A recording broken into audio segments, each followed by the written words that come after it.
꽤 오래전에 여러분에게 저희 딸과 했던 약속에 대해서 말씀을 드린 적이 있는데요. 제가 콜라를 좋아하다 보니까 딸이 걱정이 돼서 아빠가 콜라를 끊으면 좋겠다. 그래서 저도 그냥 넘어가지 않죠. 제가 콜라를 내가 끊을 테니까 네가 큐티를 66일 동안 빠지지 않고 했으면 참 좋겠다. 그렇게 해서 서로 약속을 하고 지키지 못하면 돈을 얼마를 서로 내기로 하고 그렇게 약속을 했어요. 자, 꽤 시간이 지났어요. 처음에는 잘 좀 하다가 또 이제는 66일이 훨씬 다 지났으니까 그러고 난 다음에 이제 큐티가 좀 시들시들해지는가 봐요. 그래서 저는 콜라를 끊었는데 딸은 큐티가 시들시들해지니까 그냥 넘어가면 안 되겠다 싶어 가지고 딸에게 한 번은 일전에 이런 이야기를 했어요. 딸아, 아빠는 콜라를 이제 거의 완전히 끊었는데 어떻게 너는 큐티가 시들시들하냐? 좀 열심히 좀 했으면 좋겠다. 그랬더니 우리 딸이 이렇게 이야기하는 거예요. 그러게요, 아빠. 그렇게 하면 참 좋을 텐데. 아니, 그러게요, 아빠. 아니, 이 그러게요, 아빠. 그 한마디에 제가 오히려 말을 잘못했나 할 정도로 굉장히 기분이 좋은 거예요. 보통 보면 아빠는 맨날 큐티만 하라 그래. 충분히 그럴 수도 있고 또 이때까지 잘 해왔잖아. 요즘 조금 그런 걸 가지고 뭘 그래 라고 이야기할 수도 있고 여러 가지로 이야기할 수 있는데 우리 둘째 딸이 사랑스러운 둘째 딸이 그러게요 아빠. 그렇게 하면 참 좋았을 텐데 그렇게 이야기하니까 모든 게 용서가 되는 거예요. 그러면서 제 생명대화법 교재에다가 제가 이것을 삽입을 했어요. 오늘 누가 우리를 콕 찌를 때, 우리를 가르치려고 할 때, 또 우리에게 뭔가를 충고를 할 때 오늘 충고를 하는 사람을 혼내는 것이 아니라 그러게요. 자, 내가 참 그렇게 했으면 참 좋았을 텐데 그렇게 공감을 해준다고 하면 우리의 가정 안에 또 우리의 모임 안에 많은 부분들 속에서 평화가 일어나지 않겠나라는 생각을 해봅니다. 사랑하는 시청자 여러분, 우리의 입술이 고백이 오늘 누가 무슨 이야기를 할 때에 특별히 오늘 누가 나를 공격할 때에요. 그러게 말이에요. 그렇게 했으면 참 좋았을 텐데 라고 공감해주고 그리고 우리가 해야 될 말을 하면 얼마나 좋겠나 하는 생각을 해봅니다. 여러분, 우리 딸처럼 매일 큐티하는 것을 우리가 조금씩 시들시들해져 가고 있습니까? 여러분, 다시 한번 큐티책을 붙잡고 하나님을 만나시는 아름다운 삶을 살아가시기를 주님의 이름으로 축복을 드립니다. 무엇보다 여러분, 큐티가 손에 잡히지 않으면 큐티방으로 나오십시오. 그래서 큐티방에서 나오다 보면 다시 큐티책을 손잡기가 굉장히 쉬워집니다. 그러니까 여러분, 큐티방에 나오셔서 오렌지 카운티 화요일 날 그리고 또 월요일 날은 LA 카운티에서 오늘 큐티방이 잘 되어져 가고 있습니다. 여러분 함께 하셔서 여러분 콰이어 타임에 삶이 회복되어지기를 주님의 이름으로 축복을 드립니다. 할렐루야. 오늘은 5월 5일 어린이날입니다.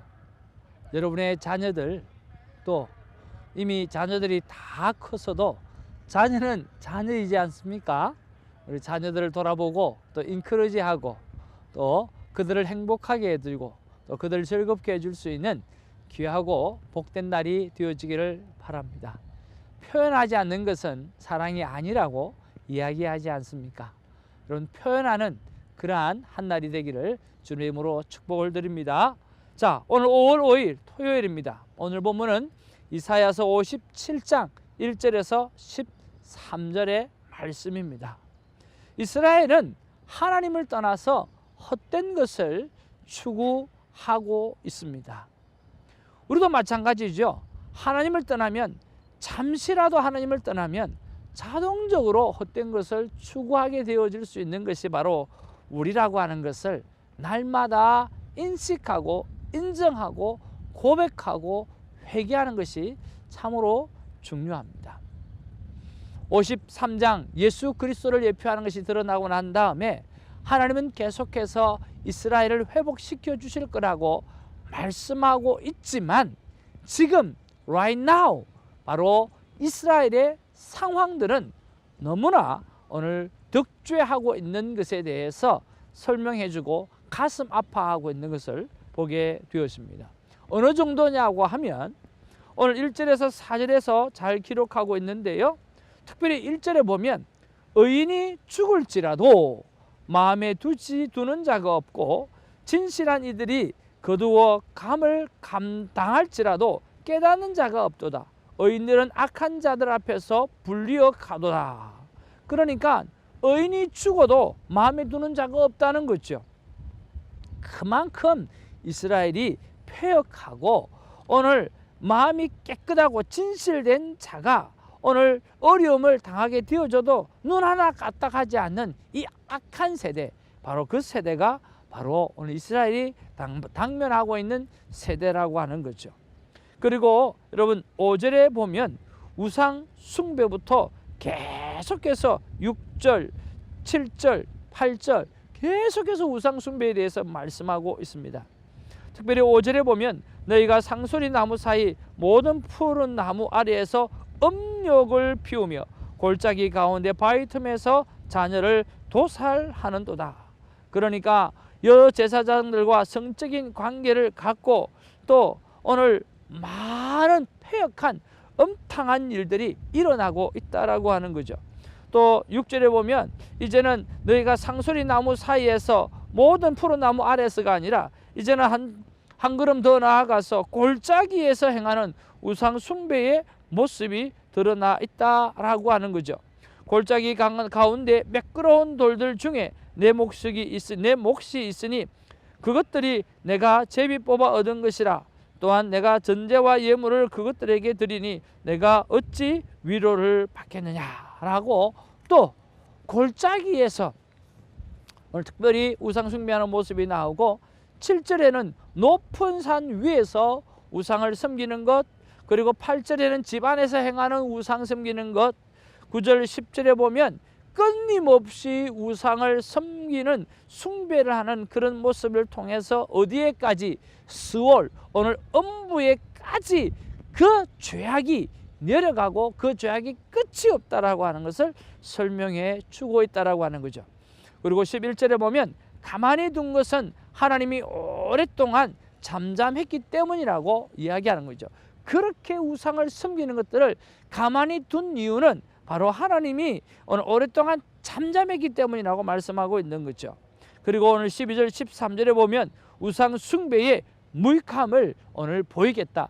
그것은 그들이 우상을 섬겨서 뭔가 이득을 얻으려고 한다거나 오늘 나름대로 복을 받으려고 하지만 그것이 nothing, 아무것도 아니다라고 하는 것을 하나님이 철저하게 보여주겠다는 내용이 바로 12절 13절의 내용이에요. 12절에 보면 내 공의를 내가 보이리라. 내가 행한 일이 내게 무익하니라 라고 이야기하고, 내가 부르짖을 때에 내가 모은 우상들에게 너를 구원하게 하라. 그것들은 다 바람에 날려가겠고 기운에 불려갈 것이로되 나를 의뢰하는 자는 땅을 차지하였고 나의 거룩한 산을 기업으로 얻으리라.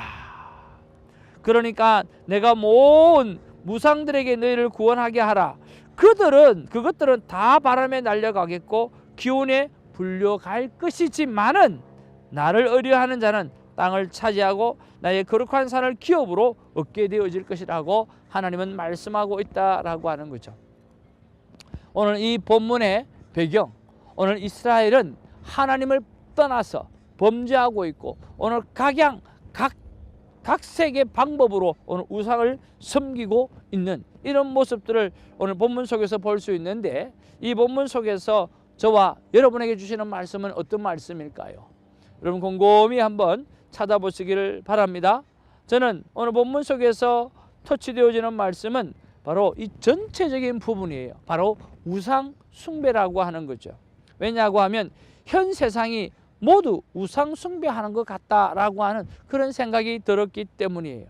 그래서 묵상 질문을 이렇게 올려봅니다. 현 세상에서 가장 심각한 우상 숭배는 무엇입니까? 라고 하나님 앞에 한번 돌직구 질문을 한번 던져보았어요. 그리고 조용히 한번 생각해 보았습니다. 과연 하나님, 오늘날 이 시대에 있어서 가장 큰 심각한 우상 숭배가 뭐냐고. 여러분 무엇일 것 같아요? 그리고 하나님께서 무엇이라고 말씀하실 것 같습니까? 지금 한 10초라도 한번 생각해 보십시오. 무엇일까요? 오늘날 가장 큰 우상 숭배는 무엇일까?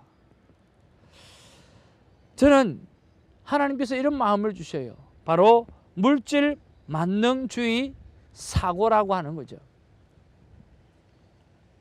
이 물질이 요즘에는 모든 것의 최고가 되어져 버린 거죠. 어떤 분이 그렇게 말씀을 하셔서 좀 충격적이었는데 놀랐는데, 어떻게 보면 사상이 그렇게 생각하겠다는 생각도 했어요.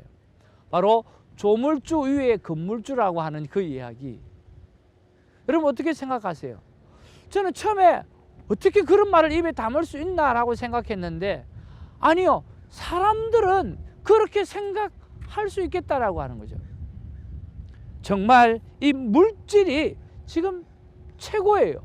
이 물질 앞에 모든 것이 다 넘어지는 거죠. 그러면 도대체 이 우상, 물질 만능주의 사고의 이 우상을 어떻게 해결할 수 있을까? 하나님 앞에 다시 한번 묵상 질문을 올려드렸어요.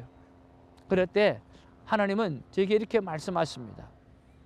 물질에 대해서 명령하고 물질이 하나님의 영광을 위해서 쓰여질 수 있도록 오늘 물질을 지배하고 물질을 다스리는 일들을 해보라는 거죠. 오늘 월낫을 꺼내고 지갑을 꺼내고 오늘 그 길을 향해서, 오늘 물질을 향해서 오늘 나사렛 예수 그리스도의 이름으로 외치면서 하나님의 영광을 위하여 이 물질이 사용되어질지어다 라고 이야기해서, 너희는 가서 여호와의 영광을 드러낼지어다 라고 이야기하고, 오늘 물질에 지배되는 것이 아니라 물질을 지배하고 물질을 다스리는 그런 자리에 설 수 있도록 하라고 말씀하는 것이었습니다. 그래서 적용을요, 오늘 내 지갑을 꺼내놓고 오늘 명령하는 것을 적용으로 한번 해보려고 합니다. 사랑하는 시청자 여러분, 곰곰이 우리의 삶을 한번 돌이켜보면 우리도 모르게 지금은 물질 앞에 무릎을 꿇고 있고, 물질 앞에 물질이면 다 된다라고 하는 생각으로 가득가득 차 있습니다. 물론 물질은 중요하고 하나님께서 우리에게 하나님의 뜻대로 살아가게 되어지면 오늘 누르고 흔들어 넘치도록 채워준다라고 하는 것이 물질입니다. 그것은 우리가 다스려야 될 것이지 우리가 그들에게 지배받아서는 안 된다라고 하는 거죠. 오늘 하나님께서 사람을 만드신 목적처럼 오늘 그 물질을 다스릴 수 있도록 여유 있는 그러한 믿음을 달라고 하나님 앞에 기도할 수 있는 그런 복된 날이 되기를 주님의 이름으로 축복을 드립니다. 기도하겠습니다. 사랑과 은혜가 충만하신 아버지, 오늘 이스라엘 백성들이 각양각색으로 우상을 섬기는 모습을, 우상을 숭배하는 모습을 바라보면서 오늘날 우리의 삶 가운데 진정한 우상, 심각한 우상이 무언가라고 생각했을 때 내 마음 가운데 하나님이 주신 것, 당연 물질주의라 사고라고 하는 것을 우리가 생각해 볼 수가 있었습니다. 아버지 하나님, 우리가 물질을 향해서 내가 이 물질도 하나님께서 나에게 주신 것이고 다스릴 존재라고 하는 것을 우리가 생각하면서 오늘 물질을 향해서 외치고 그들이 하나님의 영광을 드러낼 수 있도록 우리가 그들을 다스릴 수 있는 믿음의 자리에 설 수 있도록 도와주시고, 물질 앞에 굴복하거나 물질 앞에 무릎을 꿇거나 물질 앞에 아버지 하나님의 약해지는 믿음을 갖지 않도록 하나님 우리를 강하게 붙잡아 주시고 역사하여 주시옵소서. 감사드리며 예수님의 이름으로 기도하옵나이다. 아멘.